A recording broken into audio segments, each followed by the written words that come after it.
Hello Mohit बाळा, तू लवकर घरी निघून ये. माहीत नाही प्रतिभा जेवण बनवताना अचानक तिच्या साडीला आग लागली आणि ती अर्धी जळाली आहे. तिला हॉस्पिटलमध्ये ॲडमिट केलं आहे. एवढं ऐकल्यानंतर मोहितला चक्कर येऊ लागली. त्याला समजत नव्हतं की हे आई काय बोलत आहे. मोहितच्या अंगातील पूर्णपणे शक्ती निघून गेली होती. तो आहे त्याच अवस्थेत लगेचच स्टेशनला गेला आणि घरी पोहोचण्यासाठी त्याला रात्र लागणार होती. पूर्ण रात्र त्याने जागून काढली. सकाळच्या वेळी तो गावी पोहोचला आणि डायरेक्ट हॉस्पिटलमध्ये गेला. प्रतिभाला ICUमध्ये भरती केलं होतं. तिची हालत पाहून मोहित वेड्यासारखा रडू लागला. हॉस्पिटलमध्ये पहिलेच प्रतिभाचे आईवडील मोठा भाऊ होते. त्यांनी सर्वांनी मिळून मोहितला आधार दिला. मोहितला नॉर्मल होण्यासाठी खूप वेळ गेला. त्यानंतर तो त्याच्या आईपाशी जाऊन बसला.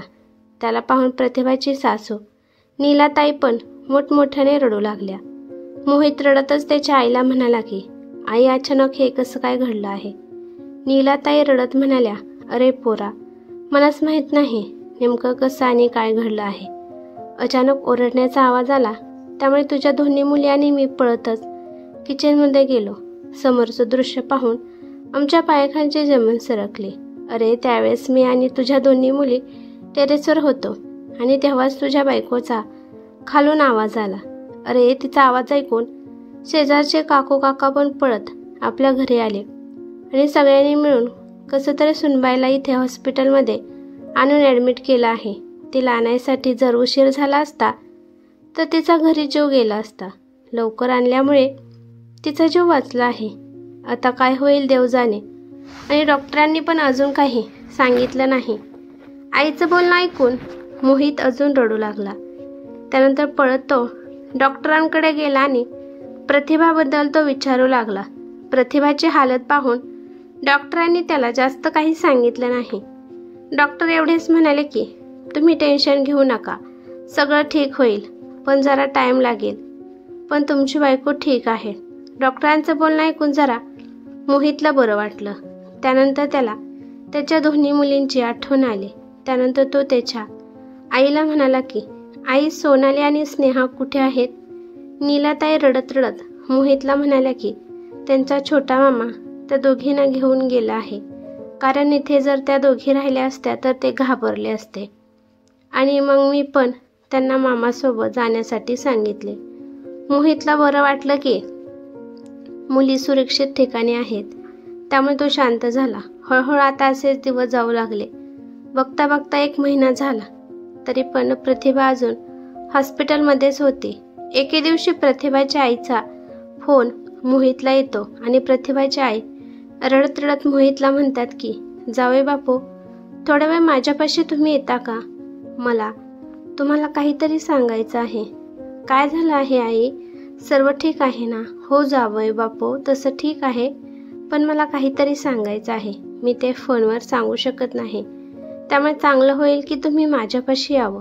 तोपर्यंत प्रतिभाच्या पाशी मी तिच्या मोठ्या भावाला पाठवून देते आणि मग तुम्ही इकडे येऊ शकता.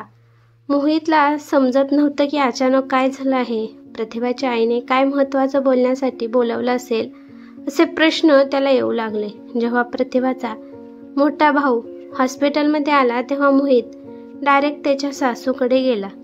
तिथे गेल्यावर प्रतिभाच्या आईने मोहितला जे काही सांगितले ते ऐकून त्याच्या पायाखालची जमीन सरकली. त्याला विश्वासच बसत नव्हता की हे सगळं खरं आहे. मोहितची एक मुलगी 8 वर्षाची होती. तिचं नाव सोनाली होतं. ती तिच्या वडिलांना म्हणजेच मोहितला सांगू लागली की पप्पा, आईची साडी स्वतःहून जळाली नाही, आईला जाळले होते आणि आईला आजीने जाळले आहे. बाबा, आई भांडी घासत होते आणि कुकर गॅसवर ठेवला होता. आजी आली आहे आणि तिने पाठीमागून आईच्या पत्राला मेणबत्तीने आग लागली. आईला समजलंच नाही. आई खूप घाबरली आणि आरडाओरडा करू लागली.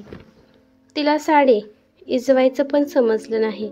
आजी लगेचच तेथून पळून निघून गेली. मी आईपाशी जाऊ लागली तोपर्यंत आईची साडी पूर्ण जळाली होती. बोलत बोलत सोनाली तिच्या बाबाच्या गळ्यात पडून रडू लागली. आपल्या मुलीच्या तोंडून हे सगळं ऐकून मोहित हैराण झाला. त्याला विश्वासच बसत नव्हता की त्याची सख्खी आई त्याच्या बायकोला जिवंत जाळेल. पण हे कशासाठी? असं तिने काय केलं होतं? आईच्या मनात तिच्याबद्दल एवढा तिरस्कार का होता तेव्हा त्याला 2 वर्षापूर्वीचं त्याला सगळं आठवलं. 2 वर्षापासून लगातार नीलाताई त्याला दुसरं लग्न कर म्हणून सांगत होत्या. म्हणत होत्या तुझ्या लग्नाला 10 वर्ष झाले आहेत, तुला दोन्ही पण मुलीच झाल्या आहेत आणि 2-3 वेळा प्रतिभाने अबॉर्शन पण केलं आहे, त्यामुळे ती आता आई होऊ शकणार नाही. एवढेच नाही तर तिची गर्भाशयाची पिशवी पण खराब झाली म्हणून काढून टाकण्यात आली आहे, त्यामुळे आता तिला बाळ होणे शक्य नाही. आपल्या घरासाठी आपल्याला एक वारीस पाहिजे. या दोन्ही पण मुली आपल्यासाठी परकी आहेत, या कोणत्याच कामाच्या नाहीत. आईचं बोलणं ऐकून मोहितला खूप राग आला. तो आईला म्हणाला की आई, प्रतिभा माझी बायको आहे. ती जिवंत असताना मी दुसऱ्या कोणासोबत लग्न करणार नाही आणि असं पण मला आता 2 मुली आहेत आणि मुलगा होण्यासाठी मी दुसरं लग्न करून मी त्यांना अनाथ करू शकत नाही. माझ्या नशिबात मुलगा होणं नव्हतं, नाही झाला, त्यामुळे एवढं नाराज होण्याची काहीच गरज नाही. जर तुला आपल्या घरासाठी वंश पाहिजे असेल तर आपण एखादा मुलगा दत्तक घेऊ. नीलाताई रागात म्हणाल्या, मला दुसऱ्याचं मूल नाही पाहिजे, मला माझा हक्काचा नातू पाहिजे आहे. बास, एवढ्याच गोष्टीसाठी दिवस रात्र मोहित आणि नीलाताई या दोघांमध्ये भांडणे होत होती. नीलाताई प्रतिभाला पण खूप टोमणे देत होत्या. अगं महाराणी, तू तर या घराला वारीस देऊ शकली नाही, कमीत कमी तुझ्या नवऱ्याला दुसरे लग्न करण्यासाठी तरी तयार कर.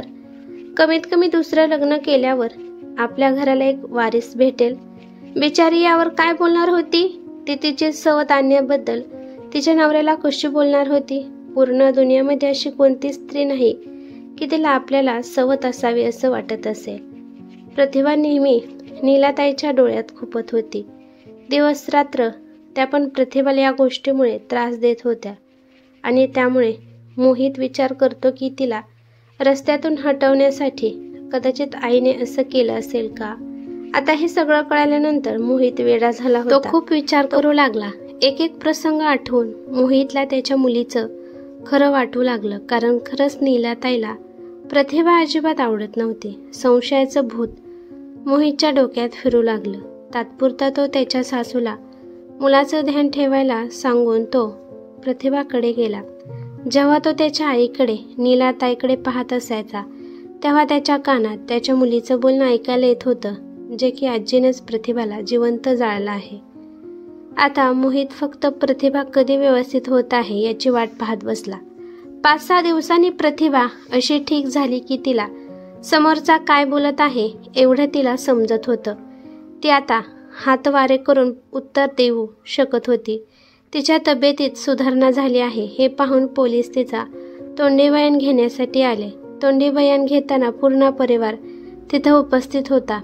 पोलीसवाला प्रतिभाला म्हणाला की ताई, मी तुम्हाला आता जे पण विचारणार आहे फक्त हो आणि नाही यामध्ये इशारा द्या, कारण अजून प्रतिभाला बोलता येत नव्हतं. पोलीसवाला म्हणाला की ताई, तुम्ही चुकून जळाला आहात की तुम्हाला कोणी जाळले आहे? प्रश्न ऐकून प्रतिभाने लगेचच नीलाताईकडे डोळे फिरवले. प्रतिभाच्या डोळ्याच्या दिशेने सगळेच पाहू लागले. नीलाताईची अवस्था खूप बेकार झाली. नीलाताई विषय टाळण्यासाठी पोलिसाला म्हणाल्या की अहो साहेब, माझ्या सुनेला का त्रास देत आहात? ती अजून व्यवस्थित नीट नाही झाली, तिला अजून बोलता पण येत नाही. जेव्हा तिला बोलता येईल तेव्हा तिच्या तोंडातून बयान तुम्ही घेऊ शकता. आता तिच्या इशाऱ्याने ती काय म्हणत आहे ते आपल्याला कसं कळणार आहे? मोहित म्हणाला, हे बघ आई, आता पोलीस इथे आहेत, त्यांना त्यांचा बयान घेऊ दे. तिला सगळं आता कळत आहे. ती हाताच्या इशाऱ्याने सांगू शकते. आणि बोलता बोलता तो रागाने पण आईकडे पाहत होता, कारण मोहितला तर पहिल्यापासूनच आता आईवर संशय आला होता आणि आईचं असं बोलणं ऐकून तर त्याला खात्रीच पटली होती. पोलीसवाल्यांनी अजून एकदा प्रतिभाला विचारले की तुम्हाला कोणावर संशय आहे का? अजून पण प्रतिभाने फक्त तिच्या सासूकडे डोळे फिरून पाहिले आणि त्यामुळे सगळेच नीलाताईकडे पाहू लागले. प्रतिभा आपल्याकडे पाहत आहे हे बघून नीलाताई हळूहळू तेथून निसटू लागल्या. तोपर्यंत मोहितने त्याच्या आईला थांबवलं आणि म्हणाला, आता या टायमाला कोणी सुद्धा येथून जायचं नाही. आता त्याची आई पूर्णपणे फसली होती. ती आता हलूसुद्धा शकत नव्हती. आता पुढचे प्रश्न जसे पोलीसवाले विचारत होते तेव्हा फक्त एकच उत्तर प्रतिभा देत होती, ते म्हणजे ती फक्त नीलाताईकडेच बघत होती. तिची दृष्टी पाहून इकडे नीलाताई कावऱ्या बावऱ्या झाल्या आणि म्हणाल्या की आता बाद झालं, तुम्ही हिला खूप त्रास दिला आहे. माझी सून आता आराम करेल. आता बोलू शकत नाही म्हणून तिला त्रास देऊ नका. तुमचा प्रश्न ऐकून तिला त्रास होत आहे. विनाकारण कसले पण प्रश्न विचारून तुम्ही तिची तब्येत अजून खराब करत आहात. जावा बरं तुम्ही इथून सगळे. मोहित म्हणाला की अजिबात नाही आई. प्रतिभा आता पूर्ण शुद्धीत आहे. तिला सगळं काही समजत आहे. त्यामुळे ती तिचा आज बयान कोणत्याही परिस्थितीत देणारच आहे. पण आई, तिला जो पण आम्ही प्रश्न विचारत आहे तेव्हा ती फक्त तुझ्याकडेच का पाहत आहे? मोहितचं बोलणं ऐकून नीलाताई घाबरल्या. अरे बाळा, हे काय बोलत आहेस? मी तुझी आई आहे. अगं आई, त्यामुळेच मी तुला विचारत आहे की प्रतिभा तुझ्याकडे अशा नजरेने का पाहत आहे? अरे बाळा, आता याबद्दल प्रतिभाच तुला सांगेल. मला काय माहीत की ती माझ्याकडे का बघत आहे? अरे मला काहीच माहीत नाही. आणि त्या हसू लागल्या. मोहितने टाळी वाजवली आणि त्याच्या आईला म्हणाला की आई, किती मस्त तू ड्रामा करत असतेस ग. आता सगळं काही सगळ्यांच्या समोर आला आहे. आता फक्त तूच हे मान्य कर की जे काही प्रतिभासोबत झालं आहे ते तूच केलं आहेस. त्यामुळे विनाकारण ड्रामा करू नकोस. तूच प्रतिभाला जाळले आहे. नीलाताई घाबरल्या आणि म्हणाल्या, अरे तुझ्या आईबद्दल असं बोलताना तुला लाज वाटली नाही? आई, तुला तुझ्या सुनेला जाळताना लाज वाटली होती का ग? अरे तुम्हा सगळ्यांना मी किती वेळा सांगितलं आहे, जेवण बनवत असताना प्रतिभाचा पदर गॅसकडे गेला आणि ती जळाली आहे. आई, प्रतिभा नवीन मुलगी नाही की पहिल्यांदा स्वयंपाक करायला गेली आणि पदर जाळून घेतला. गेले 10 वर्ष ती साडी घालूनच स्वयंपाक करत आहे आणि मग ती कशी काय जळू शकते? आई, तू पण लग्न झाल्यापासून स्वयंपाक करत आली आहेस, तेव्हा मग तू का नाही जळाली? प्रतिभा अचानक कशी काय जळू शकते याचे उत्तर दे. मोहित, तुला काय म्हणायचं आहे? म्हणजे मी तुझ्या बायकोला जाळले आहे? मोहित, तू तुझ्या डोळ्यांनी हे सगळं पाहिलं आहेस का? म्हणून तू मला बोलत आहेस? आईचं बोलणं ऐकून मोहित इन्स्पेक्टरला म्हणाला की साहेब, मी तुम्हाला एक पुरावा देतो. तुम्हाला अशी व्यक्ती दाखवतो की जिने हे सगळं डोळ्यांनी पाहिलं आहे की आईने पाठीमागून येऊन माझ्या बायकोचा पदर मेणबत्तीने जाळला आणि हे सगळं घडलं.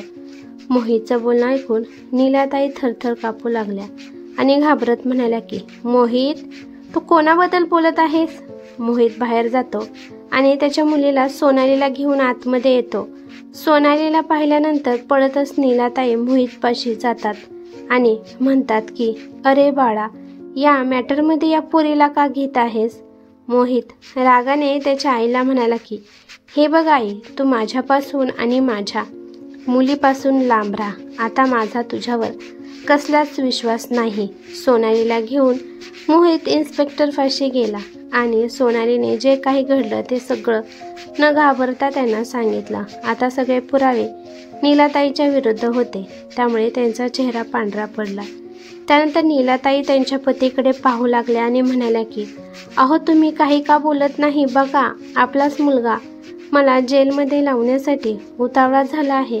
कमीत कमी तुम्ही तरी काहीतरी मोहितला समजावून सांगा. त्यानंतर त्यांची आई मोहितला म्हणाली की अरे, तुला लाज वाटत नाही? तू तुझ्याच आईला जेलमध्ये लावत आहेस? मोहित त्याच्या आईच्या डोळ्यात डोळे घालून म्हणाला की नाही आई, मला अजिबात लाज वाटत नाही. आई, तू तुझ्या मुलाच्या आनंदाला, परिवाराला, बायकोला जिवंत जाळून टाकले आहेस. आई, तू हे सगळं तुला नातू व्हावा म्हणून केलं आहे ना? बरं मला सांग, जर मी दुसरे लग्न केलं असतं तर मला मुलगा झाला असता, ही तुला गॅरंटी होती का? जर मी तिच्यासोबत लग्न केलं असतं आणि तिने पण मुलींना जन्म दिला असता तर जसं तू प्रतिभाला जाळले तसेच तिला सुद्धा जाळले असते का ग? आई, तुला हे सगळं करताना तुझ्या आत्म्याला काहीच वाटलं नाही? आई, तू तुझ्या मुलाच्या वारससाठी तडफडत होतीस ना? तर मी तुला हे सांगतो की आजपासून तू नातूसाठी नाही तर स्वतःच्या मुलासाठी सुद्धा तडफणार राहणार आहे. कारण आज नंतर मी तुला कधीच माझं तोंड दाखवणार नाही. जा, जाऊन आयुष्यभर जेलमध्ये राहा. मला आता तुझं तोंड सुद्धा पाहायचं नाही, असं बोलता बोलता मोहितचा कंठ दाटला. आजपासून तुझा मुलगा मेला. नाही नाही बेटा, असं बोलू नकोस. नीलाताई त्याच्या पुढे हात जोडू लागल्या आणि रडू लागल्या आणि मोहितला समजावू लागल्या. तोपर्यंत त्यांचा नवरा नीलाताईला म्हणाले की आजपासून मुलगाच नाही तर नवरा पण तुझ्यासाठी मेला आहे. आजपासून तू माझी बायको नाही आणि मी तुझा नवरा नाही, कारण माझी बायको दोषी असू शकत नाही, कारण माझी बायको तर मुलांची आई होती, जी नवऱ्याबरोबर मुलांच्या पण आनंदाची काळजी घेत होती. मी तुझ्यासोबत सगळं नातं तोडणार आहे. तू सुनेला जिवंत जाळले आहे तर उद्या तू मला आणि मोहितला सुद्धा जाळायला पुढे मागे पाहणार नाहीस. नाही हो नाही, मला माफ करा, मला माफ करा, माझ्याकडून चूक झाली. त्यांचा नवरा म्हणाला की नीला, माफी पण एका हद्दीपर्यंत दिली जाते आणि तू तर ती हद्द पार केली आहे, त्यामुळे तुला आता माफी मिळू शकत नाही. कोणाला जिवंत जाळल्यानंतर त्याला माफी मिळत नसते, त्याच्यासाठी सजा होत असते, सजा. जे काम तू आज तुझ्या सुनेबरोबर केलं आहे, जर हे सगळं तुझ्या मुलीसोबत झालं असतं तर तू त्या गुन्हेगाराला माफ केलं असतंस का ग? जा, तू तुझी जागा फक्त जेलमध्येच आहे. परिवारामध्ये राहण्याची तुझी लायकी नाही. छोट्या छोट्या मुलांना अनाथ करायला निघाली होतीस. तुझी चुकी माफी करण्यासाठी नाही. मोहित बाळा, या पापी बाईसोबत आपण बोलून आपला वेळ का वाया घालवत आहोत? आपण आपला वेळ सुनबाईकडे लावला पाहिजे. तिला आता आपल्याला व्यवस्थित करायचे आहे. त्यानंतर मोहित आणि त्याचे वडील प्रतिभापाशी आले. प्रतिभाच्या वडिलांना मोहितसारखा जावई मिळाला म्हणून त्यांना गर्व वाटला. मोहितसारखा जावई असेल तर आपल्या मुलीला नक्कीच न्याय भेटेल, असा ते विचार करत होते. इकडे नीलाताई फरशीवर पडून मोठमोठ्याने रडू लागल्या, ओरडू लागल्या, परंतु कोणीच त्यांचं काही ऐकून घेतलं नाही. लेडी इन्स्पेक्टर आले आणि त्यांनी नीलाताईला घेऊन गेले. त्यानंतर हळूहळू प्रतिभाच्या तब्येतीत सुधारणा होऊ लागली. जरी प्रतिभाचं पूर्ण शरीर जरी जळलेलं असलं तरी तिचा चेहरा अजून चांगला होता, त्यामुळे प्रतिभाला जगण्याची उमेद भेटली होती. प्रतिभाला मोहित घेऊन घरी आला. संध्याकाळी तिच्यापाशी बसून म्हणाला की 1 वर्षासाठी मी कामाला मुंबईला गेलो आणि हे काय होऊन बसले. मी तुला वचन देतो की यानंतर मी तुला असं एकटीला सोडून कधी जाणार नाही. प्रतिभा पण तिच्या नवऱ्याच्या खांद्यावर डोकं ठेवून शांतपणाने रडू लागली, कारण तिला आता खरंच मानसिक आधाराची गरज होती आणि मानसिक आधार तर स्वतःचा पतीच तिला देत होता. कथा आवडल्यास लाईक शेअर करा आणि अशाच नवनवीन कथा ऐकण्यासाठी चॅनलवर नवीन असाल तर सबस्क्राईब करायला विसरू नका.